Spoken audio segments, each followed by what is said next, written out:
वापरलं जाऊ नये, जे परीक्षिताकडून घडलं. कारण कलियुगामध्ये असंच फसव्या गोष्टी घडत असतात. आता मात्र त्याला पश्चाताप झाला परीक्षिताला. मग आता काय बरं करावं, माझ्याकडून फार मोठी चूक झाली, हे तो विचार करत असतानाच या शमीक ऋषींचा जो शिष्य आहे तो आलेला आहे आणि त्याने शाप जो दिला आहे तो राजाला सांगितलाय. राजा म्हणतो, बरं झालं मला हा शाप दिला तो, कारण मी याच शिक्षेला पात्र आहे.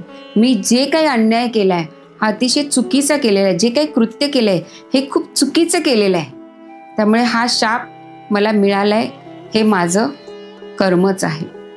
असं म्हणून आता परीक्षित राजा विचार करतोय, माझ्याकडे 7च दिवस उरलेत, 7 दिवसानंतर मला तक्षक राजा दंश करणार आहे.